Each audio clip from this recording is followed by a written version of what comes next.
समन्ता चक्रवालेषु अत्र गच्छन्तु देवता सद्दम्मं मुनिराजस्य सुनन्तु सग्गमुक्खदं धम्मස්සවන කාලෝ අයං බදන්තා ධම්මස්සවන කාලෝ අයං බදන්තා ධම්මස්සවන කාලෝ අයං බදන්තා නමෝ තස්ස භගවතු අරහතු සම්මා සම්බුද්දස්ස නමෝ තස්ස භගවතු අරහතු සම්මා සම්බුද්දස්ස නමෝ තස්ස භගවතු අරහතු සම්මා සම්බුද්දස්ස. ඒ අපගේ ශාස්ත්‍රු සම්මා සම්බුදුරජාණන් වහන්සේට අප හැම දිනාගේම নমස්කාරය වේවා. පින්වත්නි, බුදුරජාණන් වහන්සේ අපට පැහැදිලි කළා එදිනෙදා ජීවිතය තුළ වඩාත් නිවනට කිට්ටු වුණු චර්යාවක් ගොඩනගා ගන්නේ කොහොමද කියලා. එතකොට එදිනෙදා ජීවිතයෙන් සම්පූර්ණයෙන් මහින් වෙලා නිවනට බර වෙන්න නම් පැවිදි ජීවිතයකට, ආධ්‍යාත්මික ජීවිතයකට ඍජුව යොමු වෙන්න වෙනවා. එතකොට එවැනි ආධ්‍යාත්මික ජීවිතයට ගිහියෙකුට ඍජුව යොමු වෙන්න පුළුවන් කමක් නැහැ. ඒ පුළුවන් කමක් නැති නිසා වක්‍රාකාරව නිවනට බර වුණු ශ්‍රාවක භාවයකින් නැගී හිටින්න අපිට පුළුවන්කම තියෙන්න උවමනයි. එතකොට මේ පුළුවන්කම තුලදී අපට ලැබෙන අග්‍ර ප්‍රතිලාභයක් තමයි වඩා යථාර්ථවාදීව ජීවිතය ගෙවන්න හම්බ වෙනවා. ඒ කියන්නේ ලෝකයේ මිනිස්සු හැම වෙලාවකම යථාර්ථවාදීව ලෝකයේ ගෙවනවා නෙමෙයි. ලෝකේ හැමදාමත් මෝහය මත මුලා වුණු ජීවිතයක් තමයි ලෝකය ගෙවන්නේ. මෝහයෙන් මුලා වුණු චර්යාවක් තමයි ලෝකයාට තියෙන්නේ. ඒතර මෝහයෙන් මුලා වෙච්ච අන්ධ බාල පෘථග්ජනෙකුගේ ජීවන චර්යාව, මෝහයෙන් මුලා වුණු තැනක තියෙන ජීවන චර්යාව සාමාන්‍ය ජීවිතය නෙමෙයි.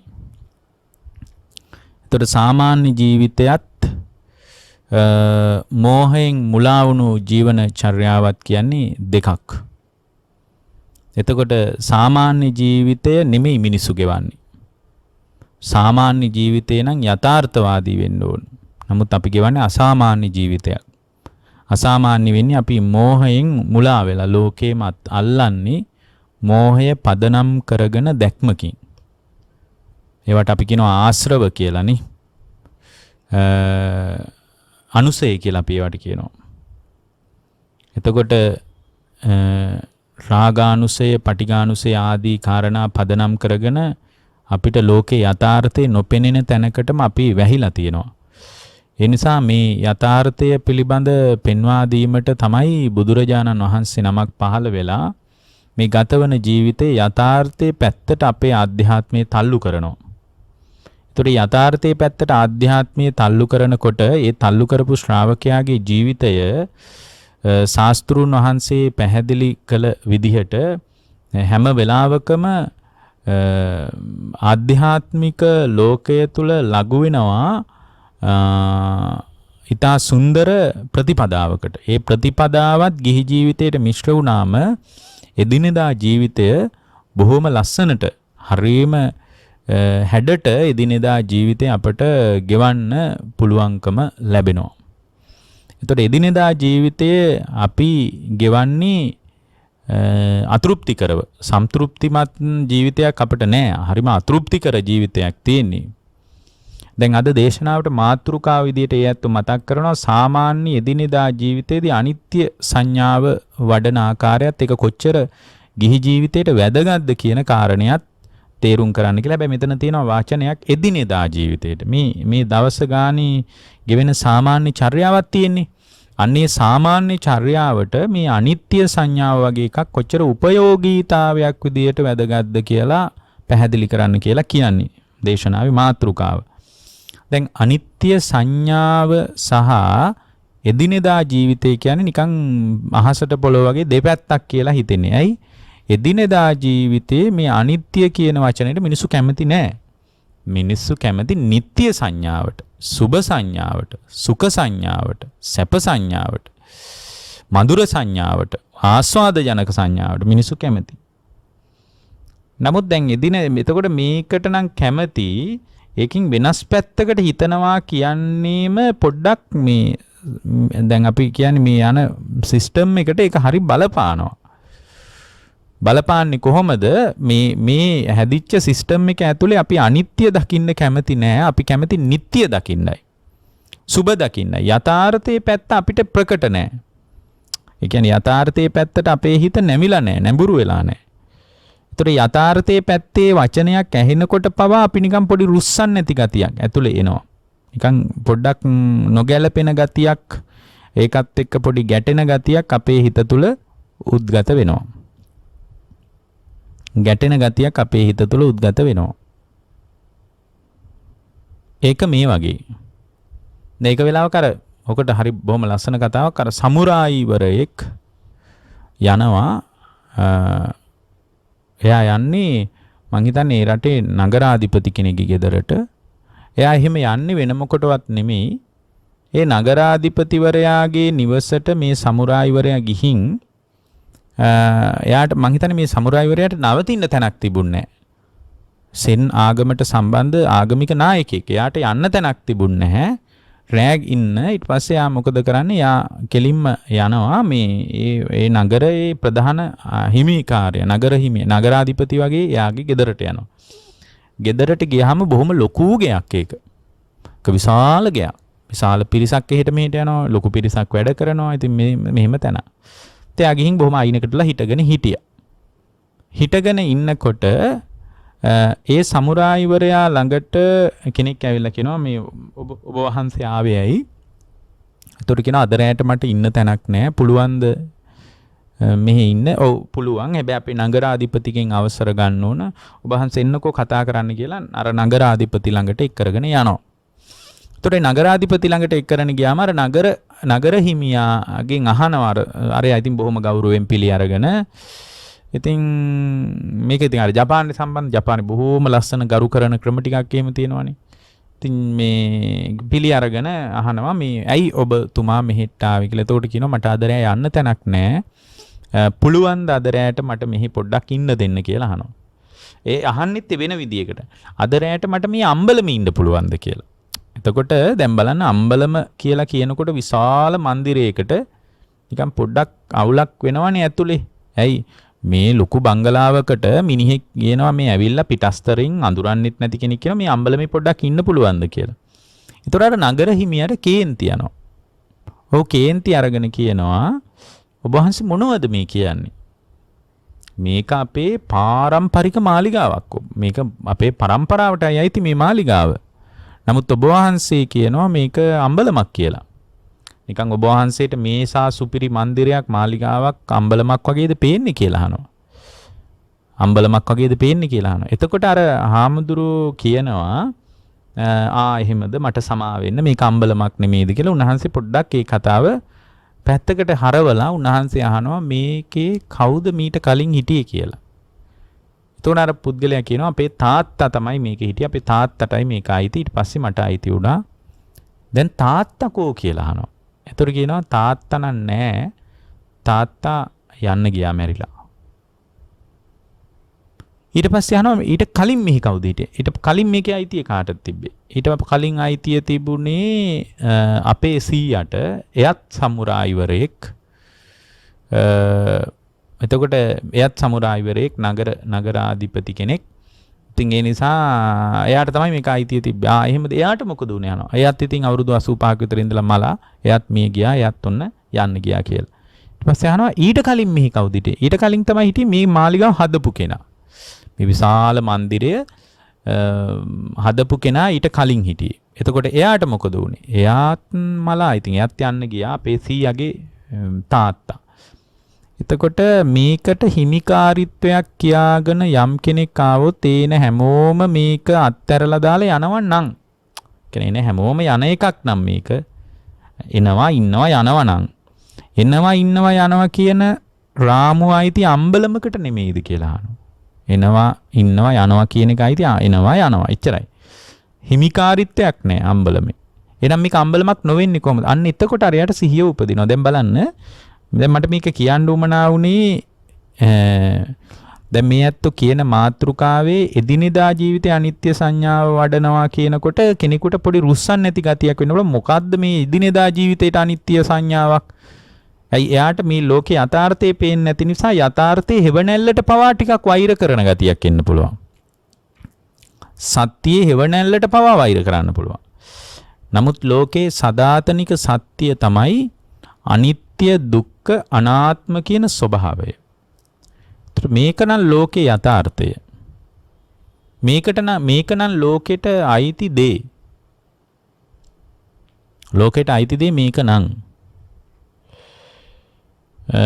මිබඳු ලෝකයක මිබඳු තත්වයක් පවතින ලෝකයක ලෝකය පවතින්නේම එබඳු ස්වභාවයක් තුල නම් අනිත්‍යතාවය මත ලෝකය පිහිටා සිටිනවා නම් මේක මුළු විශ්වයේම විශාල මන්දිරයක් නම් ඒ මන්දිරයේ අනිත්‍යතාවය කියන ෆවුන්ඩේෂන් එක මත නම් තියෙන්නේ. එතකොට මේ අනිත්‍ය කියන පදනම බිඳෙනකොට ඒ අනිත්‍ය කියන පදනම මත ඉන්න මිනිහා මේ පදනමේ කතාව දන්නේ නැත්තම් පොඩ්ඩක් මුළු ඔක්කොම අවුල් වෙනවනේ. මන්දිරයේම තියෙන යථාර්ථය අවුල් වෙනවා. බිත්ති ගැන කතා කරාට වැඩක් නැහැ. බිම ගැන කතා කළාට වැඩක් නැහැ. වහල ගැන කතා කරාට වැඩක් නැහැ. මේ ඔක්කොම තියෙන්නේ අර ෆවුන්ඩේෂන් එක මත. පදනම මත. එතකොට මේ පදනමේ කතාව දන්නේ නැතුව බිත්ති ගැන දැනගත්තට වැඩක් නැහැ. දොරවල් ජනෙල් දාලා තියෙන්නේ මොන දැව වලින්ද කොයිතරම් වටිනවද? ඊට පස්සේ ඒකට දාලා තියෙන ලයිට් කොයිතරම් වටිනාකමකින් යුක්තද? මේ පඩිපෙළේට දාලා තියෙන ටයිල් මොනවද? ඕවා ගැන මොකක් කිව්වත් වැඩක් නැහැ. පදනමේ කතාව දන්නේ නැත්තම්.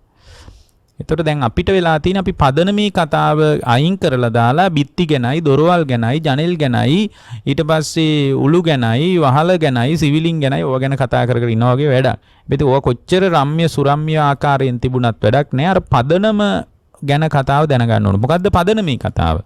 පදනමේ කතාව තමයි අනිත්‍ය දුක්ඛ අනාත්ම කියන යථාර්ථය. මේ යථාර්ථය ගිහියෙක් දැනගන්න ඕන වෙන මොකුත් නිසා නෙමෙයි. ගිහියෙක් මේක දැනගත්තාම වඩා හොඳට ගෙවන්න පුළුවන්. දැන් මොකද අපි හැම වෙලාවකම ඇස කන නාසය දිවකය කියන ඉන්ද්‍රියන් හරහා අපි ලෝකයක් හදාගෙන ඒ ලෝකයෙන් මුසපත් වෙලා ඒ ලෝකයම අබිරමණය කරමින් සතුටු වෙමින් වින්දනය කරමින් ඇලිලා ඒවත් එක්ක ගැටිලා ඒවත් එක්ක පැටලිලා සතුටෙන් පිළි අරගෙන කතා කරලා ඒකටම බැහැගෙන ඉඳලා මඩේම බැහැගෙන ඉන්නවා වගේ. ඉතින් අපිට මේකේ ඇත්ත කතාව වැහිලා තියෙන්නේ අවිද්‍යාවෙන්මයි වැහෙන්නේ. අවිද්‍යාවෙන් වැහුණාම අර මෝහයෙන් මුලා වුණාට පස්සේ පටිගය සහ රාගය කියන කාරණේට වඩා වෙන මොකක්වත් අහුවෙන්නේ නැහැ. රාගයයි පටිගයයි ඔය දෙක විතරයි හැම වෙලාවකම Tamanට අහුවෙන්නේ. එතකොට රාගය හෝ පටිගය කියන කාරණය ඇති වෙච්ච තැනක පින්වත්නි එතන අනිවාර්යෙන් මුලාව කියන ස්වභාවය තියෙනවා. අපි මුලා වෙච්ච නිසාම ලෝකය සම්බන්ධ රාගයක් සහ පටිගයක් හදාගෙන අපි මේවා ඉතින් අතපොත ගගා යනවා. එතකොට මේවා අතපොත ගගා යනකොට අපිට අර අනිත්‍ය කියන ලෝකේ පදනමේ කතාව වැහිලා තියෙනවා. ඇත්තටම මේ පදනමේ කතාව දැනගත්තාම පදනමේ කතාව දැනගත්ත මිනිහෙකුට හරි හොඳට ජීවිතේ ගෙවන්න පුළුවන්. ඇයි? මේ සියලුම දේවල් අනිත්‍ය වෙලා යනවා කියන එක දන්නවා. හැබැයි සියලුම දේවල් අනිත්‍ය වෙනවා කියන එක දැනගත්තාට කවදාවත් ඒ ගිහියාට නිවන් දකින්න බෑ. සෝවාන් වෙන්න බෑ. සෝවාන් වීම කියන්නේ අනිත්‍යතාවය විතරක් දැක්කට මදි. අනිත්‍යතාවය දැක්කත් මදි, දුක දැක්කත් මදි. දුක කියන ස්වභාවය දැක්කත් සෝවාන් වෙන්න බෑ. අනිවාර්යයෙන්ම අනාත්මය දකින්න ඕන. ශුන්්‍යත සමාධිය දියුණු වෙන්නම ඕන සෝවාන් වෙනවා නම්. ඒ වගේම තමයි හරි අනිත්‍යතාවය තුලදිම දුක අනාත්මය දකින්න පුළුවන් නම් ඒක හොඳයි තමයි. හැබැයි අනිත්‍ය වෙච්ච ලෝකයක අනිත්‍ය මත පිහිටි ලෝකයක අනිත්‍යතාවයේ පදනම නම් තියෙන්නේ. ඒ බඳු පදනමක් ඇති ලෝකයක එබඳු පදනමක් තියෙන ලෝකයක අනිත්‍ය පදනම ඇති තැනක පින්වත්නි වැඩක් නැහැ. ලෝකේම අනිත්‍යයිනි. මොනවද මේ අනිත්‍ය ලෝකයක අල්ලන්න තියෙන්නේ? අල්ලගන්න දෙයක් නැහැනේ කියලා කල්පනා කළාට වැඩක් නැහැ පින්වත්නි. අනිත්‍ය වෙච්ච ලෝකයක් අනිත්‍ය විදියට දැක්කට මදි. ඒ අනිත්‍යතාවය මේ ජීවිතය තුලදී අනිත්‍ය වෙනවා කියන එක දැක්කට මදි. මේ අනිත්‍යතාවය දකින්න ඕන ක්‍රමයක් තියෙනවා. අනිත්‍ය සංඥාව දියුණු වෙන්න ඕන ක්‍රමයක් තියෙනවා. ඒ ක්‍රමය තමයි දැන් අනිත්‍ය සංඥාව ගැන කියද්දි මෙතන අනිත්‍ය සංඥාවක් කියලා කියනවනේ. අනිත්‍ය සංඥාව කියද්දී ඒ අනිත්‍ය සංඥාව කියන එක ලඝු වෙන්නේ වැඩක් නැහැ අනිත්‍යයිනේ කියන තැනකට නෙමෙයි. වැඩක් නැහැ අනිත්‍යයි. ඇයි අනිත්‍ය? දැන් බලන්න මේ පවතින දේවල් වෙනස් වෙනවනේ කියලා. ඒක දැක්කට අනිත්‍ය සංඥාවේ පරිපූර්ණත්වයට යන්න බෑ. අනිත්‍ය සංඥාවේ පරිපූර්ණත්වයට යනවා නම් ඒ අනිත්‍ය සංඥාවේ පරිපූර්ණත්වයට යන කෙනා රූපං අනිච්චා වේදනං අනිච්චා සංඥා අනිච්චා සංකාරං අනිච්චා විඥානේසු අනිච්චං කියන එක දකින්න ඕන.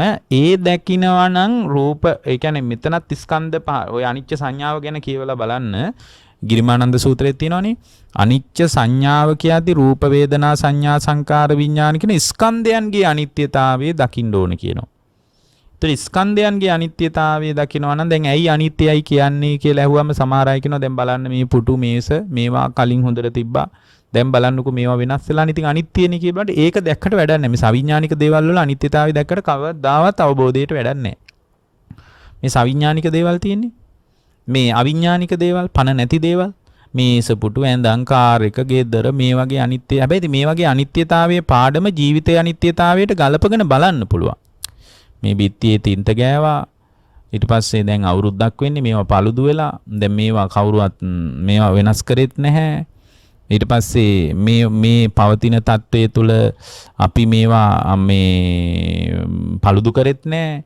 ඉතින් මේවා මේ බලන්න මේ අනිත්‍යතාවය කියන එක නිරන්තරයෙන්ම පවතින ස්වභාවයක් නේද කියලා බිත්තිය දිහා බලලා ඒ බිත්තියේ කතාවම ජීවිතයට ගලපලා බැලුවොත් ඒක බිත්තියේ කමටහනක් කරගන්න පුළුවන් අවබෝධයේ පැත්තට හැරෙන කෙනෙකුට. නමුත් මේ ගෙවල් දොරවල් ඉඩ කඩම් දීපල යාන වාහන මිල මුදල් මේවායේ අනිත්‍යතාවය දැක්කා කියලා කවදාවත් පින්වත්නි සෝවාන් වෙන්නවත් බෑ.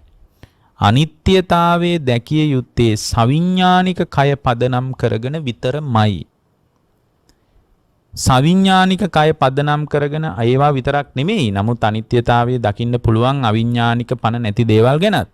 නමුත් සවිඥානික කය ඉලක්ක කරගෙන තමයි අනිත්‍ය සංඥාව වඩන්නේ. මිනිස්සු සවිඥානික කය ගැන පැත්තකින් දෙලා දැන් මිනිස්සු පටලව ගත්ත තැනක් තමයි මිනිස්සු සවිඥානික කයේ Nirodhe සාක්ෂාත් කරනවා වෙනකොට මේ ගෙවල් දොරවල් ඉඩ කඩම් දීපල මිල මුදල් මෙන්න මේවා ඉස්සෙල්ලම අත්හරින්න දඟලනවා. ඒ කියන්නේ දැන් සමහර කෙනෙක් ඉන්න පුළුවන් එයා ඉක්මනට මේ බිරිඳ අත්හරිනවා. ස්වාමියා අත්හරිනවා. එතකොට ඒවා ඒ කියන්නේ භෞතික දේවල් අත්හරිනවා. නමුත් Tamanගේ ස්කන්ධ ලෝකයේ තුල බරපතල විදියට උපාදානීය ස්වභාවයන් ක්‍රියාත්මක වෙනවා. නමුත් බුදුදහම ඒ වගේ තැනක නෙමෙයි නවතින්නේ. බුදුදහම බුද්ධ ශ්‍රාවකයෙකුට යෝජනා කරන කියලා දෙන කතාව තමයි පින්වත්නි මේ Tamanගේ ස්කන්ධ ලෝකයෙන් මිදෙන්න. මේක තමයි දුක. එතකොට මෙතන අනිත්‍ය සංඥාව කියලා කියන්නේ මේ ගෙවල් දොරවල් ජරාවට යන එක, දුර්වල වෙලා යන එක, වාහලේ හොඳට තිබිලා ආයෙ තෙමෙන්න පටන් ගන්න එක, සිවිලිම හොඳට තියලා ගැලවිලා යන එක, මේ බල්බ් අරවා මේවා මේ විදුලි උපකරණ තියෙන්නේ. ඒ විදුලි උපකරණ මේ අක්‍රිය වෙන එක මේවා අනිත්‍යයි නේද කියන එහෙම එකක් නෙමෙයි. මෙතන අනිත්‍යතාවයේ බලන්නේ ස්කන්ධයන්ගේ අනිත්‍යතාවය. ස්කන්ධයන්ගේ අනිත්‍යතාවයත් නෑ. බලන්නකො මේ ඒ කාලේ මං මෙහෙම නෙමෙයි හිටියේ. දැන් මං වෙනස් වෙලානි කියලා. එහෙම රූපේ අනිත්‍යතාවය දැක්කත් අවබෝධයේ පැත්තට යන්න බෑ ඇත්තටම.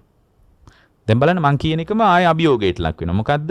මම කියනවා අවිඥානික දේවල් අනිත්‍ය වශයෙන් සංඥාවක් වශයෙන් දිනු කරන්න ඕනේ සවිඥානිකයි. ඊට පස්සේ මං ආයෙ කියනවා මේ රූපය නිකන් අනිත්‍යතාවයට යන එක බැලුවත් අවබෝධයට යන්න බෑ කියලා. ඇයි බැරි? මේ රූපය නිරතුරුව රූප කලාප බිඳි යන එක දැක්කොත් තමයි අවබෝධය කරා යන්න පුළුවන්. අන්න අවුරුදු 20ක් විතර ගියාම මේ අත වෙනස් වෙලා කියලා මේ අතේම ෆොටෝ එකක් ගහලා තියාගත්තාම පේනවා කලින් පුංචි ළමයෙක්ගේ අත පොඩි දැන් මේ අත වෙනස් වෙලා අනිත්‍ය වෙලා. ඊට අවුරුදු 25කින් විතර මේ අතෙන් ෆොටෝ එකක් ගාලා අවුරුදු 50කින් විතර ගැවුවම මේ අත හොඳට රැලි වැටිලා මේ හැම හැකිලිලා ඊට පස්සේ අත වෙනස් වෙලා ඒකෙන් තේරෙනවා අනිත්‍යතාවයට ගිහින්. ඔහොම දැක්කට මොකක්වත් වෙන්නේ නැහැ. ඔය අනිත්‍යතාවය තුල අවබෝධයට යන්න බෑ. එහෙනම් දකින්න ඕන මොකද්ද?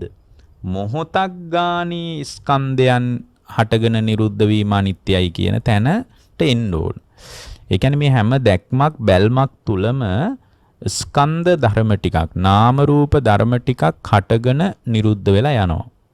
සමුදය වී නිරුද්ධ වී යනවා. ඒතර මේ සමුදය වී නිරුද්ධ වී යන ස්කන්ධ ධර්ම ටික ගැන අපිට හරියට නුවණක් නැහැ. තේරෙන්නෙත් නැහැ අපිට. අවබෝධයකුත් නැහැ.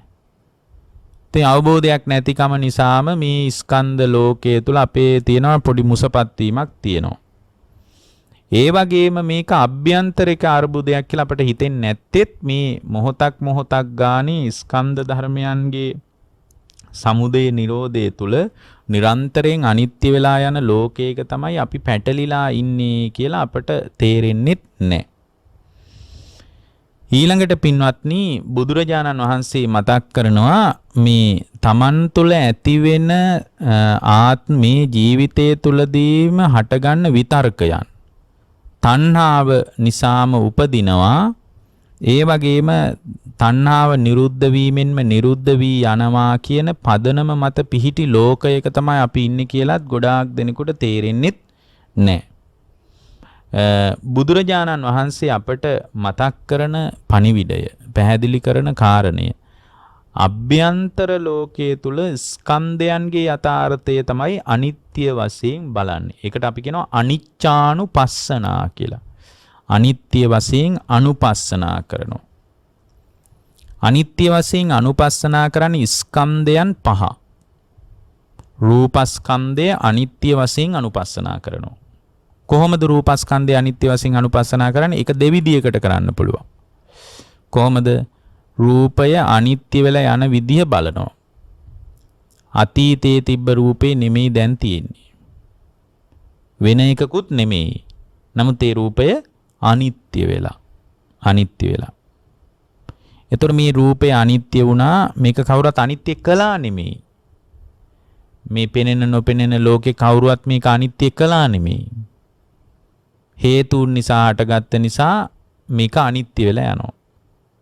වෙනස් ස්වභාවයකටපත් වෙනවා. ලදරුවෙක් විදියට ඉන්න කෙනා වෙනස් වෙනවා කාලයක් යනකොට. ඒතර අතීතයේ ඉඳලා ගර්භාෂයක් ඇතුලේ කලල රූපයක් විදියට වැඩිච්ච රූපය නේද මේ දැන් මම කියන ස්වභාවය දක්වාම විකාශනය වෙලා තියෙන්නේ. ඔන්න රූපේ අනිත්‍යතාවය දකිනවා. ඊට පස්සේ ඒක පදනම් කරගෙන අනාගතයටත් දකිනවා. එහෙනම් අනාගතයටත් මේ රූපය වැහැරිලා යනවා. දැන් ඔබේ තාත්තගේ රූපේ දිහා බලන්න. ඔබේ තාත්තගේ රූපය විදිහටම තව අවුරුදු ගානකින් ඔබේ රූපේ හැදෙනවා. එදාට ඔබේ තාත්තගේ රූපේ ඔබේ සීයාගේ රූපයට සමාන වෙනවා. එතකොට මේ විදිහට මේ රූපය කාලයත් එක්ක අනිත්‍යතාවය කියන ලෝක සදාතනික ධර්මයට යට වෙනවා. ඒතර මේ සදාතනික ධර්මයට යට වෙනවා කියලා රූපය අනිත්‍ය වශයෙන් තුන් කාලයේම ඉලක්ක කරගෙන බැලුවට මදි. ඊට පස්සේ ආ බලන්න ඕන මෙන්න මෙහෙමත්. අතුලේ රූපේ. ඒ කියන්නේ එහෙනම් මේක තමයි මගේ රූපේ කතාන්දරය. මේ මගේ රූපේ කියන කතාවේ ඇත්ත කතාව මේක තමයි කියලා බලලා එළියටත් බලන්න ඕන. එහෙනම් මගේ දරුවගේ රූපේටත් මේ සෙතම තමයි. බිරිඳටත් මේ ටික තමයි. ස්වාමියා තමන් කැමැත්තෙන් ඉන්න ලෙන්ගතු කම්පාන, ඇඟැලුම් කම්පාන රූප තියෙන්නේ. ඒ රූපවලටත් මේ රූපේ කතාව ලස්සනට ගලපලා බලන්න. ගලපලා බලනකොට මේ රූපය පිළිබඳ යම් කිසි නොයල්මක් හිතේ හටගන්න තැනකට හිත හදාගන්න පුළුවන්. රූපය පිළිබඳ යම්තාක් යථාර්ථවාදී අවබෝධයක් පැත්තට ඒ පුද්ගලයාට යම්තාක් හිත නමා ගන්න පුළුවන්. හැබැයි ওই විදියට රූපේ දැක්කා කියලා අවබෝධයේ පැත්තට යන්න බෑ. දැන් අපි ගිහියෙක් හෝ වේවා දැන් එදිනෙදා ජීවිතේට නම් හොඳයි තමයි.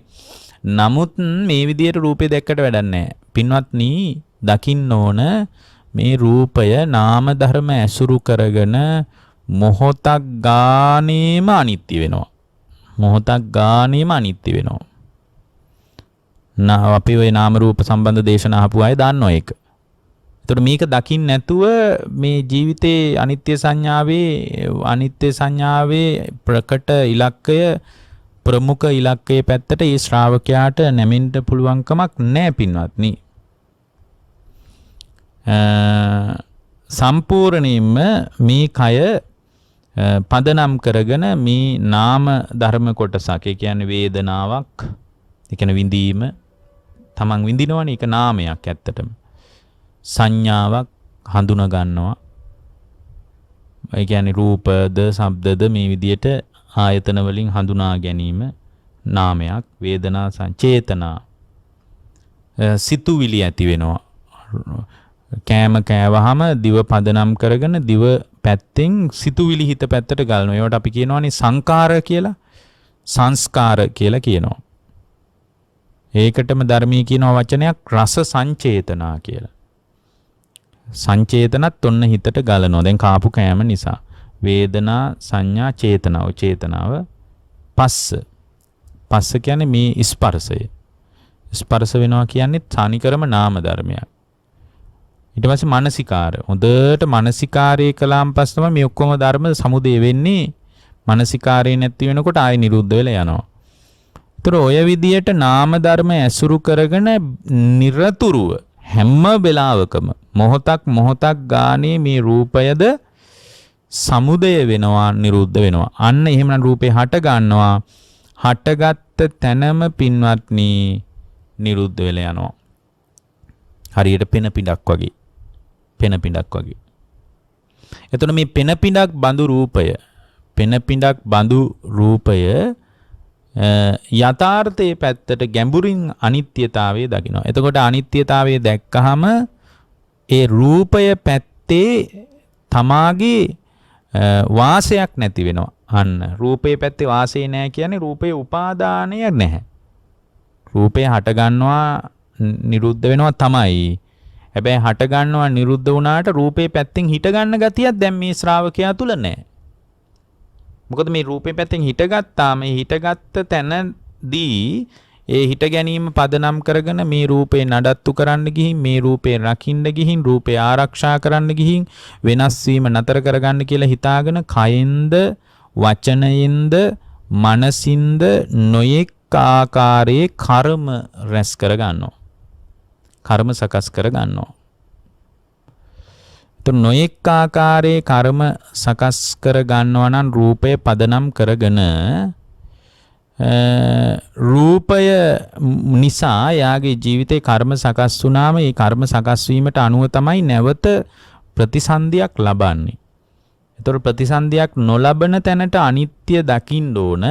අනිත්‍ය දැක්කහම එයාට තේරෙනවා මේ අනිත්‍යතාවයේ දැකීම පදනම් කරගෙන එයාට තේරෙනවා මේකේ නිමිති වශයෙන් ගන්න නෑයි. රූපය එතනම හට ගන්නවා, එතනම නිරුද්ධ වෙලා යනවා. එතනම හටගෙන එතනම නිරුද්ධ වෙනවා. හරියට බෙරයක් ගහනකොට වගේ. දැන් බෙරයක් ගහනකොට සද්දයක් එනවනේ. ශබ්දය කියන්නේ හොඳට බලන්න බෙරයට අයිති දෙයක්ුත් නෙමෙයි. නිකන් තියෙද්දිත් සද්දෙන්න එපා නෑ. බෙරය කියන්නේ බෙරයත් සකස් වෙච්ච එකක්. හදපු එකක් නේ. වරපටි දාලා, හැම දාලා දැන් බෙරේ ගහනකොට බෙරය ඇතුළෙත් මොකක්වත් සද්දයක් නෑ. ඒ වගේම මේ බෙරය ඇතුළේ මොනවත් හඬ ගබඩා වෙලා නැහැ. හඬ කියලා එකක් බෙරේ ඇතුලේ ගබඩා වෙලා නැහැ. අතින් බෙරේ ගහනකොට අත ඇතුලෙත් මොකක්වත් සද්දයක් තැම්පත් වෙලා මේ ඇඟිලි ඇස් එහෙම මොකක්වත් නැහැ. ඒ වගේම ශබ්දය කියන්නේ මේ බෙරේට අත වදිනකොට එළියේ ඉඳලා කොහෙන්වත් මේ විශ්වයේ ලෝක ධාතුවේ කොහේ හරි සද්දේ කියලා එකක් තියෙනවා. ඒක ඇද්දිලා එනවා බෙරේ පැත්තට. එතකොට සද්දේ පිට වෙනවා. එහෙම එකකුත් නැහැ. එහෙම එකක් නැහැ. එතන මේ බෙරය පදනම් කරගෙන මේ ශබ්දය ජනනය වුණේ ශබ්දය ඇහුනේ ශබ්දය මතුවුනේ කුමක් නිසාද? අර බෙර ඇස මත තමන්ගේ හස්තය ස්පර්ශ වීම නිසා. අන්න ස්පර්ශ වීමෙන් උද්ගත වෙච්ච දේ තමයි බෙර පදය. අපි ඒවට එක එක වකින බෙර පද ඒවත් ඔක්කොම සංඥා ගොඩක් විතරයි. එතකොට ඒ බෙරය ස්පර්ශ වීම පදනම් කරගෙන ඒ ස්පර්ශයේම හේතු කරගෙන ශබ්දයක් දැන් සමුදය වුණා. දැන් ස්පර්ශය නිසා සමුදය වුණා. දැන් බෙරේ ගහලා අනිත් පැත්තට අත ගන්නකොට තට්ටු කරලා අනිත් පැත්තට ගන්නකොට ඒ බෙරේ ශබ්දය එතනම නිරුද්ධයිද නැද්ද? හොඳට කල්පනා කරලා බලන්න එතනම නිරුද්ධයි. ඒතර එතන නිරුද්ධ වුණේ කොටසක් ඉතිරි වෙලාද? නෑ. ඉතිරි නැතුවම නිරුද්ධයි. ඇයි ස්පර්ශය නිසා හටගත්තා. ස්පර්ශය නිරුද්ධ වෙනකොට ඒක නිරුද්ධ වෙලා යනවා. ඒතර බෙරේ ගහන එක නිසා ශබ්දයක් උද්ගත වුණාට ශබ්දය කියන්නේ බෙරේට අයිති දෙයක්ුත් නෙමෙයි. බෙරේ ඇතුලේ තිබ්බ දෙයක්ුත් නෙමෙයි. ඊට පස්සේ අත ඇතුලේ තිබ්බ දෙයක්ුත් නෙමෙයි. ස්පර්ශය නිසා ශබ්දයක් උද්ගත වුණා. බෙරේ ස්පර්ශය වෙන්නේ නැතිකොට ඒ ශබ්දය එතනම නිරුද්ධ වෙලා යනවා. ඒ ශබ්දය එතනම නිරුද්ධයි. එතනම නිරුද්ධ වෙලා යනවා. එතකොට එතනම නිරුද්ධ වෙලා යන ශබ්දයක් නම් නිරුද්ධ වී යන ශබ්දයක් පදනම් කරගෙන පින්වත්නි ඒ නිරුද්ධ වෙනකොට තිතිරි නෑ කොහෙවත්. අතන අන්න බලන්න බෙරේ සද්දයන් අර මුල්ලේ රැඳුණා එහෙම කියන්නත් බෑ. අන්න ඒ වගේම මේ ඇස සම්බන්ධ ක්‍රියාවලිය තුල කන සම්බන්ධ දිව සම්බන්ධ ක්‍රියාවලිය තුල රස දැනෙනවා කියන සීමාව දිවහරහා සිද්ධ වෙද්දී දිවද රසයද පදනම් කරගෙන ඇතිවෙන ස්පර්ශය නිසා උද්ගත වෙන දෙයක් හරියට ශබ්දේ වගේමයි. ස්පර්ශය නිරුද්ධ වෙනකොට නිරුද්ධ වෙලා යනවා. ඒ නිරුද්ධ වෙලා යන වෙලාවට ස්පර්ශය නිසා ඇතිවීම ඒ ශබ්දයේ පදනම් කරගෙන තමා තුළ ගොඩ නැගිච්ච ස්කන්ධ සමුදායක් තියෙනවා අර බෙරේ ගහද්දී. එතකොට බෙරේ ශබ්දය හඳුනගෙන විඥානස්කන්ධයක් සංඥාවක් ඊට පස්සේ ඒකට අනුව ශබ්ද සංචේතන ඇති වෙලා මේ සංකාරස්කන්ධයක් ඊට අනුව රූපයක් වෙනස් වෙන්න පුළුවන් නටන්න පුළුවන් දඟලන්න පුළුවන් නිකන් ඇඟට රිද්මයක් එන්න පුළුවන් රූපයක් වෙනස් වෙනවා ඒ ඇහෙන මාත්‍රයක් ගානේ බලාගෙන යද්දි මේ ස්කන්ධ ධර්මයන් පහළ වෙනවා පහළ වෙච්ච තැන එතන නිරුද්ධ නැහැ. අර ස්පර්ශය නිරුද්ධ වෙලා යනවනේ. ස්පර්ශය නිසානේ මේ ටිකත් උද්ගත වෙන්නේ. වෙන වෙනම ගත්තොත් එහෙමනම් රූපය නාම රූප ධර්ම රූපය ආහාරේ ඍතුව කර්මයේ චිත්තේ නිසා වේදනා සංඥා සංකාර ස්පර්ශය නිසා විඥානේ නාම රූප නිසා උද්ගත වෙනවා. එතකොට මේවා පොදුවේ ගත්තොත් එහෙම අර ඇසේ කතාව පැත්තෙන් ගත්තොත් මේ ස්පර්ශය නිසාම ස්කන්ධ ධර්මයන් සමුදේ වුනේ. එතකොට ස්කන්ධ ධර්මයන් සමුදේ වෙලා එතනම ස්කන්ධ ධර්මයනුත් නිරුද්ධ වෙලා යනවා. නිරුද්ධ වෙලා යන්නේ පින්වත්නි නිරුද්ධ වීම නිසා තමයි රූපය අනිත්‍ය වෙන්නේ. ඇයි හටගත් තැන නිරුද්ධ වෙලා යනවා. ඇහිම් මාත්‍රය තුල හට ගන්නවා ඇහිම් මාත්‍රය තුලම නිරුද්ධ වෙලා යනවා. රූපං අනිච්චා. එහෙම නිරුද්ධ වෙන එකක් නිට්ටය වශයෙන් සදාකාලික වශයෙන් ආත්මීය ස්වභාවයෙන් මගේ ආත්මය කියන තත්වයෙන් අල්ලන්න පුළුවන් කමක් නැහැ. ඒ නිසා රූපං අනිච්චා කියලා අනිත්‍ය සංඥාවම වඩන්න ඕනේ. එතකොට අන්න ඔය විදියට දැක්කොත් තමයි එදිනෙදා ජීවිතයේ තුල උනත් සෝතාපන්න තත්වයටපත් වෙන්න පුළුවන් වෙන්නේ. ඔය විදියට දකින්න ඕනේ. වේදනාවත් එහෙමයි. වේදනං අනිච්චා. අනිච්ච සංඥාව ගැන කියද්දි එහෙමයි කියන්නේ. ඉදානන්ද බික්ඛු අනිච්ච සංඥා රූපං අනිච්චා වේදනං අනිච්චා කිය ඔය කියන්නේ යන්නේ. වේදනාවත් නිට්ටය එකක් නෙමෙයි. විටක සුඛ වේදනාවද විටක දුක් වේදනාවද විටක අදුක්කම සුඛ වේදනාවද නිරතුරුව හැම වෙලාවකම ඇති වෙනවා. වේදනාව. එතකොට වේදනාව හැම වෙලාවකම වේදනා තුන විතර නෙමෙයි 6 පැත්තකින්ම වේදනාව එනවා. ඇස පැත්තෙන්ද චක්කු සම්පස්සජා වේදනාවද කන පැත්තෙන්ද සෝත සම්පස්සජා වේදනාවද නාසයේ පැත්තෙන්ද ගාන සම්පස්සජා වේදනාවද, දිව පැත්තෙන්ද ජීවහා සම්පස්සජා වේදනාවද, කය පැත්තෙන්ද කාය සම්පස්සජා වේදනාවද, මනස පැත්තෙන්ද මනෝ සම්පස්සජා වේදනාවද කියලා 6 පැත්තකින් ස්පර්ශ වෙලා වේදනාව ගලාගෙන එනවා. ගලාගෙන එනවා. එතකොට ස්පර්ශය නිසා වේදනාව උද්ගත වෙනවා. ස්පර්ශය නිරුද්ධ වෙනකොට වේදනාව නිරුද්ධ වෙලා යනවා. නිරුද්ධ වෙලා යනවා. එහෙනම් මේ වේදනාවත් අනිත්‍යයි. අපි හිතනවා මේ සැප වේදනාව හැමදාම පවතිනවා නම් හොඳයි. එහෙම අපි හිතනවා. එතකොට එහෙම හිතාගෙන තමයි අපි ඔය එළියේව ගොඩාක් නඩත්තු කරන්නේ. එළියේ සෑහෙන දේවල් අපි නඩත්තු කරගෙන ඉන්නේ මේ ගිහියගේ ජීවිතේ. ඔය හැම රූපයක්ම නඩත්තු කරන්නේ සුඛය වෙනුවෙන් නෙමෙයිද කියලා හිතලා බලන්නකෝ. ඉතින් මේක අසාමාන්‍ය නැද්ද? සාමාන්‍ය දේ නම් නිරන්තරයෙන් හටගෙන නිරන්තරයෙන් නිරුද්ධ වී යන ලෝකයක් නම් හටගෙන නිරුද්ධ වෙවි යන ලෝකයක් නම් පවතින්නේ මෙබඳු ලෝකයක් තුල.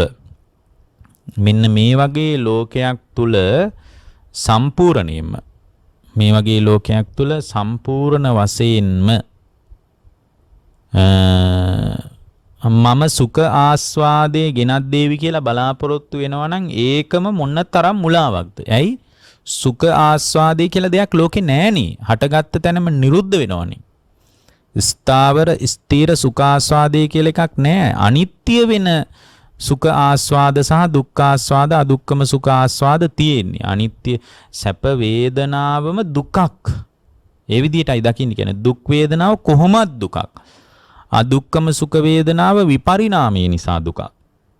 එතකොට මේ සැප වේදනා කියලා එකක් නැහැ. හැම තැනම දුක් වේදනාව තියෙනවා. සැප වේදනාවද දුක් වේදනාවකින් හමාර වෙනවා. ඒ නිසා වේදනාව අනිත්‍යයි. වේදනාව අනේ කාලේ සැප වින්ද දැන් දුක කියලා බලලා වේදනාව බලන්න වේදනාව කොච්චර අනිත්‍යයිද කියලා බැලුවට සෝතාපන්න වෙන්න බෑ. සෝතාපන්න වෙන ශ්‍රාවකෙක් නම් සෝතාපන්න භාවය Tamanගේ ජීවිතය තුල අත්දකින්න සැබෑ ශ්‍රාවකෙක් නම් එබඳු අත්දැකීමකින් නවතින්න කැමැති ශ්‍රාවකෙක් හැම වෙලාවකම පින්වත්නි හැම අවස්ථාවකම හැම මොහොතකම තමා තුළ උද්ගත වන සුඛ වේදනාව දුක් වේදනාව අදුක්කම සුඛ වේදනාව දැකීම තුළ ඇති වෙන ආකාරයත් ඒ මොහොතේම ඒ දැකීම තුළ ඇතිවෙච්ච සුඛ ආස්වාදයේ නිවිලා ගිහින් ආයෙත් මේ ඇහිම තුළ ඒ වෙලාවෙම ඇති වෙන ආස්වාදයක් ඒකත් නිරුද්ධ වෙලා ගිහින් ආයෙත් දැනෙන එක නිසා ඇති වෙන ආස්වාදයක් ඒකත් නිරුද්ධ වෙලා ගිහින් ආයෙත් හිතෙන එක නිසා ඇති වෙන ආස්වාදයක් මේ විදියට පින්වත්නි ඒ මොහොතේ ඇතිවෙන සුඛ ආස්වාදය ඉලක්ක කරගෙන සුඛ ආස්වාදය දකිමින් එයා දුක්ඛ ආස්වාදය අදුක්කම සුඛ වේදනා මේ සියල්ලම ඒ මොහොතේ හටගත් තැනම නිරුද්ධ වෙන ආකාරය දකින්න ඕනේ. ඒක ඇහෙන් බලන්න බෑ. ඒකට අනිච්චානුපස්සනාව නම් වූ භාවනාව පැත්තට යාගේ හිත නැඹුරු වෙන්න ඕන. ඒ පැත්තට යාගේ හිත නැඹුරු වුණොත් තමයි මේ යථාර්ථය යාට පැහැදිලිව පේන්න පටන් ගන්න. පැහැදිලිව යාට ඒක පේන්න පටන් ගන්නවා. එතකොට මේ පැහැදිලි දැක්ම ඇති වුණාට පස්සේ පින්වත්නි මේ ඕලාරික වශයෙන් මේ ලෝකේ අහුවෙන්නේ නිමිති අහුවෙන්නේ අපිට ලෝකේ නිමිති අහුවෙනවනේ. ඝන සංඥාවකින් නිමිත්තක් අපිට අහුවෙනවා. නිමිති අහුවෙන්නේ නැහැ. නිමිති අහු නොවන විදියට හිත පුහුණු කරන එකට ඒකට තියෙනවා සමාධියක්. ඒකට කියනවා මොකද්ද? අනිමිත්ත සමාධිය කියලා. නිමිති ගන්නෙ නෑ. හැම වෙලාවකම නිමිත්ත අහුවෙන්නේ ඝන සංඥාව නිසා. සැපය කියලා ඝන සංඥාවක් අපි අල්ලගෙන ඉන්නවා. ඒක මහරි ඝනට අල්ලගෙන ඉන්නවා. නමුත් සැපය ඊටාම සියුම් ඇති වෙලා නැති වෙලා යනවා කියලා දන්නේ නැති නිසා අපිට මේක අනිත්‍යතාවයක් පේන්නේ. ඇත්තටම එහෙන් බලන්න බෑ මේ අනිත්‍යතාවය. අනිච්චානුපස්සනාව වගේ විදර්ශනාවට පාදක වන භාවනාවක් දියුණු කළොත් තමයි ඒ දියුණු කරන ශ්‍රාවකයාට මේ යථාර්ථය දැක ගන්න පුළුවන් වෙන්නේ. ඒතර මේ කතාව තමයි රූපයද වේදනාවද සංඥාවද සංස්කාරයද විඥානයේද කියන ස්කන්ධ පහටම අදාළ කතාව. ස්කන්ධ පහ තුලම මේ යථාර්ථය අපි ඊටාම හොඳින් තේරුම් ගන්න අවශ්‍යයි. ඒක හොඳින් තේරුම් ගන්නකොට පින්වත්නි අපට අපේ හිත තුල නිර්වාණය කියන ස්වභාවයට කිට්ටු වෙච්ච. ඒ කියන්නේ අර මේ පංචස්කන්ධය තුල අනිත්‍යතාවය දකින්නකොට නිකන් පංචස්කන්ධය අතහැරි යන ගතියක් Tamanට අත්දකින්න පුළුවන්. ඒක අත්දැක ගන්න පුළුවන්. එතකොට ඒක අත්දකින්නකොට දැන් මේ ඇත්තෝ අහන ප්‍රශ්නේම තියෙනවා සාමාන්‍ය එදිනෙදා ජීවිතේ මේ ගැතවන එදිනෙදා දරුමල්ලෝ එක්ක බිරිඳ එක්ක ස්වාමියා එක්ක ගතවන ජීවිතේට මේක කොච්චර උදව් වේද? ලොකු උදව්වක්. ඇයි? ලෝකේම පෙරළුණත් කිසි අවුලක් නැහැ. ලෝකේම අනිත් පැත්තට හැරුණත් මේ යථාර්ථයේ තේරුම් ගත්ත කෙනෙකුට කිසි අවුලක් නැහැ. අර ඒ කාලේ හිටියා ගෑනු කෙනෙක් එයාගේ නැන්දම්ම හරි සැරයි. එක දවසක් ඒ ගෙදරට පින්නපාතේ වැඩියා මොග්ගල්ලාන මහරහතන් වහන්සේ. මුගලන් දැන් මේ දිනෙදා ජීවිතේ ඇති අවුල් ඔය කියන්න ඕන බලන්න. උන්වහන්සේ වෙන්නේ නැන්දම්ම හිටියේ නෑ. ඒ ගෙදර කැවුම් තිබුණා. කැවුම් 3-4ක් තිබුණා. මේසේ තිබ්බා. ඉතින් මේ තරුණියට හරි සද්ධාාවක් ඇති වුණා. හරි වස නැන්දම්ම කෙනෙක්. ඉතින් මේ තරුණියට සද්ධාාවක් ඇති වෙලා මේ තරුණිය මොකද කරන්නේ? අර ස්වාමින් වහන්සේට කැවුම් ගෙඩියක් පූජා කළා. එතකොට මේ ස්වාමින් වහන්සේට කැවුම් ගෙඩියක් පූජා කළාම උන්වහන්සේ ඉතින් අනුමෝදනා ගාතාවක් කියලා මුගලන් හාමුදුරුවෝ වැඩියා. නැන්දම්ම ගෙදර ආවා. ඇවිල්ලා මේසේ බැලුවා. බලනකොට කැවුම් ගෙඩි 4ක් තිබ්බ දැන් 3යි තියෙන්නේ. ඇහුවා මේ කැවුම් ගෙඩි උඹ කෑවද කියලා ඇහුවා.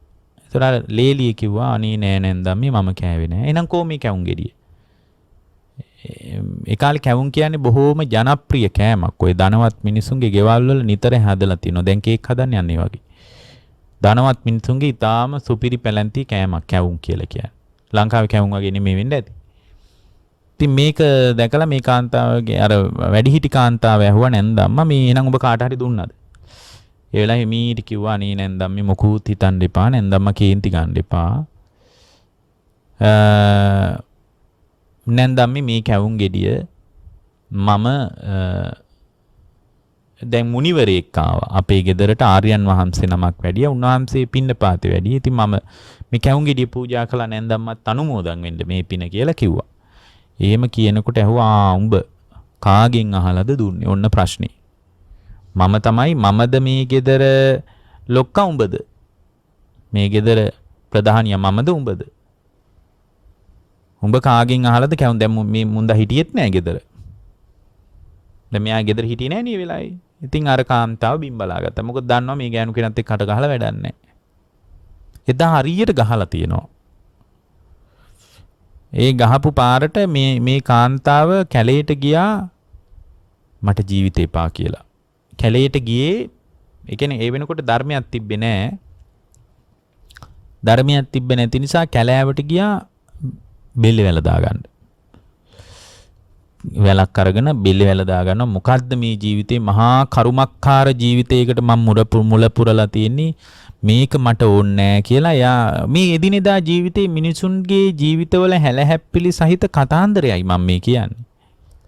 මේක තමයි ලෝකයේ ඇත්ත. ලෝකයේ යථාර්ථය මේකයි. ඇත්ත කතාව මේකයි.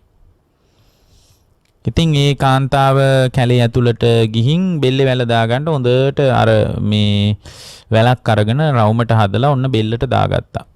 දාගන්නකොට පින්වත්නි ඒ බෙල්ලේ වැල දාගන්නකොට ඒ දාගත්ත තැන බුදුරජාණන් වහන්සේ වැඩ හිටියා. උන්වහන්සේ ඇයට කතා කළා. ඇය සමග ඇතිවෙච්ච කතා බහේදී බුදුරජාණන් වහන්සේත් ඇයත් හැර වෙන කවුරුවත් එතන හිටියේ නෑ. ඇයට කතා කළා. කතා කරාම ඇයට හරි සතුටක් ඇති වුණා. අනේ මේ මුනිවරයන් වහන්සේ මොන තරම් සුන්දරද.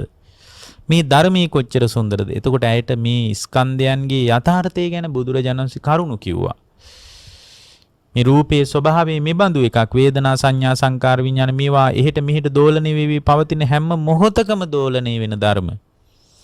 මොහොතක් ගානේ මේ ධර්ම දෝලණී වෙමින් ඉස්සරහට යන්නේ. මේවා නිසා වනස ගන්න එපා ජීවිතේ. ජීවිතේ වෙනසෙන්න දෙන්න එපා. මේවා නිරතුරුව වෙනස් වෙන ස්කන්ධ ධර්ම කියලා බණ කිව්වා. බණ කිව්වාම ඇය ගෙදර ගියා.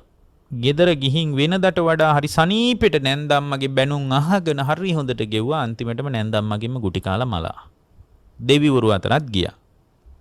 දැන් බලන්න එදිනෙදා ජීවිතයට මේ අනිත්‍යතාවය මොන ආස්වාදයක්, දුක්ඛ ආස්වාදයක් වුණත්, සුඛ ආස්වාදයක් වුණත්, කුමන ආස්වාදයක් වුණත් ඇති වුණාම ඒ ආස්වාදේ නිසා මුසපත් නොවි, ඒවාට හසු නොවි, ඒවායින්ම පීඩාවටපත් නොවි, එතනම අතහැරලා දාලා බොහෝම සැහැල්ලුවෙන් ජීවිතේ ගෙවන තැනකට ඇයට හිත හදලා දුන්නේ ස්කන්ධයන්ගේ යථාර්ථය පිළිබඳ ඇය හදාගත්ත නුවණ පින්වත්.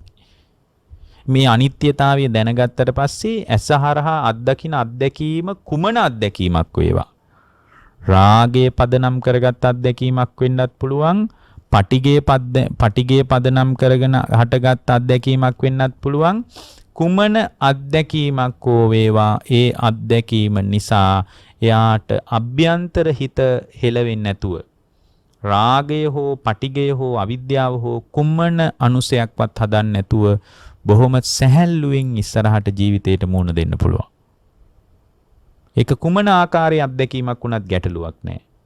අපි මේ අත්දකින අත්දැකීම මත මොන්න තරම් විඩාවටපත් වෙනවද? මොන්න තරම් පීඩාවටපත් වෙනවද?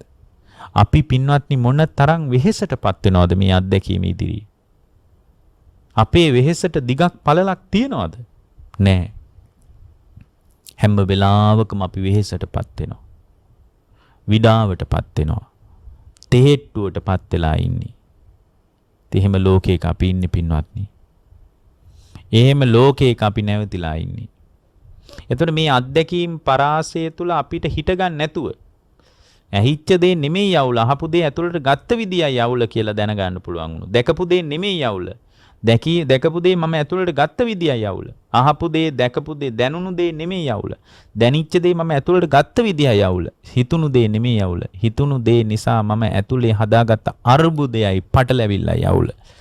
අන්න එහෙම දැක්කහම මේ අහපු, දැකපු, දැනුණු, හිතුණු ලෝකය එතනම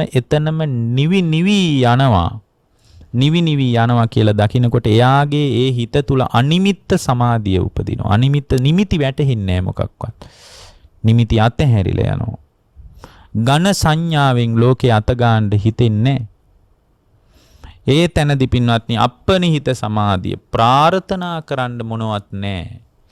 මෙහෙම වෙනවා නම් හොඳයි, මෙහෙම වෙනවා නම් හොඳයි, මේ විදියට වෙනවා නම් හොඳයි කියලා ප්‍රාර්ථනා කරන්න දෙයක් නැහැ. ඒකට කියන්නේ මොකද්ද? අපනිහිත සමාධිය. මොනවද ප්‍රාර්ථනා කරන්න තියෙන්නේ? ප්‍රාර්ථනා කරන ලෝකය ඒ තැනදීම කඩා වැටෙනවා නම්, බිඳ වැටෙනවා නම් ප්‍රාර්ථනා කරන්න ලෝකයක් කොහෙද තියෙන්නේ? කෝ ලෝකයක් ප්‍රාර්ථනා කරන්න එකක් තියෙන්න එපාය. ඇයි එතනම නිරුද්ධයිනේ. ඉතින් අනිත්‍යතාවයේ සදාතනික ධර්මී නම් කෝ ප්‍රාර්ථනා? අනේ මගේ දරුවෝ මෙහෙම වෙනවා නම් හොඳයි, මෙහෙම වෙනවා නම් හොඳයි කියලා ප්‍රාර්ථනා කරන්න ලෝකයක් තියෙන්න එපාය පින්වත්නි. ප්‍රාර්ථනා කරන්න දෙයක් නෑ. අන්න ඒ තැනදී එයා මේ ඇස පැත්තින් තමාව නියෝජනය කරන්නෙත් නෑ. රූපේ පැත්තින් තමාගේ නියෝජනයක් දකින්නෙත් නෑ. ඇස හෝ රූපය හෝ පදනම් කරගෙන ඒ අනුව ගියපු විඥානයක් පිහිටව ගන්නෙත් නෑ. ඇයි? ඇසත් අනිත්‍යයි, රූපයත් අනිත්‍යයි. ඇසයි රූපයයි දෙක නිසා ඇති වෙච්ච මානසිකාරයත් අනිත්‍යයි. චක්කු විඥානයත් අනිත්‍යයි. චක්කු සම්පස්සයත් අනිත්‍යයි. මේ ඔක්කොම නාම ධර්ම. චක්කු සම්පස්සේ නිසා ඇති වෙච්ච වේදනාවත් අනිත්‍යයි. වේදනාව නිසා ඇති වෙච්ච සංඥාත් අනිත්‍යයි. සංඥා අත්දකින්නකොට ඇති වෙච්ච රූප විතර්කත් අනිත්‍යයි.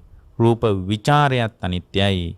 අනිත් එක තමයි රූපයේ කෙරෙහි ඇති වෙච්ච ආසාවත් අනිත්‍යයි. එක තැනකවත් එල්ලෙන්න තැනක් නැහැ. මේ ඔක්කොම නිකම්ම හිත තුල උද්ගත වෙච්ච හැඟීම් ටිකක් විතරයි. වෙන මොකක්වත් මේ තුල ඇත්තේ නැහැ කියලා එයාට පේනකොට ඒ හිත තුලම ශුන්්‍යත සමාධිය උපදිලා ශුන්්‍යත විමෝක්ෂයට හිතපත් කරගන්න පුළුවන්. මොකද්ද ශුන්්‍යත කියන්නේ? අනිත්‍ය නිසා හිස්. අනිත්‍ය නිසා හිස්. නිකම්ම හිස් නෙමෙයි. නිකම්ම හිස් කියලා ගන්න බෑ. අනිත්‍ය නිසා හිස්. ඒකට කියන්නේ ශුන්්‍යත සමාධිය. ඒ තුලම ශුන්්‍යත විමෝක්ෂයට හිතපත් කරගන්න පුළුවන්. ශුන්්‍යත අනිත්‍ය නම් හිස්. අනිත්‍ය නිසා දුකයි, දුක නිසාත් හිස්. දුක නම් අනාත්මයි. මම කියලා කෝ එතන ගන්න දෙයක්. මගේ කියලා කෝ ගන්න තැනක්. මගේ ආත්මය කියලා කෝ ගන්න දෙයක්. හිස්. නිකම්ම හිස් නෙමේ. අනිත්‍ය නම් දුකයි, දුක නම් මම නෙවෙයි, මගේ නෙවෙයි, මගේ ආත්මය නෙවෙයි. ආත්ම ස්වභාවයෙන් හිස් කියලා මුළු විශ්වයම දැක්කොත් ගිහියෙක්. ඒ දැකපු ශ්‍රාවකයාට හොඳට කන්න පුළුවන්. හොඳට සතුටු වෙන්න පුළුවන්. හොඳට hina වෙන්න පුළුවන්. ඒවට බුදුදහම විරුද්ධ නෑ. හොඳට hina වෙන්න පුළුවන්. අත්පුඩි ගහලා hina වෙන්න පුළුවන්. කඩා වැටෙනකොට අත් දෙක බැඳගෙන උපේක්ෂාවෙන් නෙද්දල් වාගෙන බලාගෙන ඉන්න පුළුවන්. කවුද මේ මට්ටමට හිත හදලා දෙන්නේ? මේ මට්ටමට හිත හදලා දෙන්නේ මේ ධර්මය. ඒ නිසා අනිච්චානුපස්සනාව වශයෙන් අනුපස්සනා කරන්න ඕන පැති දෙකයි. වැදගත්ම පැත්ත තමයි ස්කන්ධයන් අනිත්‍ය වශයෙන් ඒ මොහොතේදී ඒ තැනදී ස්කන්ධයන්ගේ ඇතිවීම නැතිවීම පැහැදිලිව දකින්න පුළුවන් නම් ඒ දැක්ම තුල ගිහියෙකුට හරි සාර්ථක ජීවිතයක් ගෙවන්න පුළුවන්. ඒ සාර්ථක ජීවිතය තුල තමාව නිවෙනවා. ලෝකයක් නිවෙනවා. තමා නිසා කිසිවෙක් කැළඹෙන්නේ නැහැ. තමාවත් කැළඹෙන්නේ නැති, අනුන්වත් කලබන්නේ නැති සැබෑ බුද්ධ ශ්‍රාවකෙක් වෙන්න අපි ඉදිරියට මුණ ගැහුණු අයෝමය විශ්වාසය නම් වූ බුදුරජාණන් වහන්සේගේ ධර්මයත් එක්ක අත්අල්ල ගන්න. උදේම නැගිටලා හිතන්න. අද නැගිට්ටේ අනිත්‍යතාවය අත්දකින්නමයි. අනිත්‍යතාවය අත්දකින්නමයි කියලා හිතන්න. ඒ හිතනකොට ඔබට නිවෙන්න පුළුවන්. ඒ නිවීම සාක්ෂාත් කරගත්ත සැබෑ ශ්‍රාවකයන් වැඩිපුර ඕනා කරලා තියෙනවා මේ කාලෙට. මොකද මෙය නිර්වාණය කරා ශ්‍රාවකයන් යෑම පිණිස සුදුසුම කාලයක්. ඒ සුදුසුම කාලේ අග්‍ර ප්‍රතිප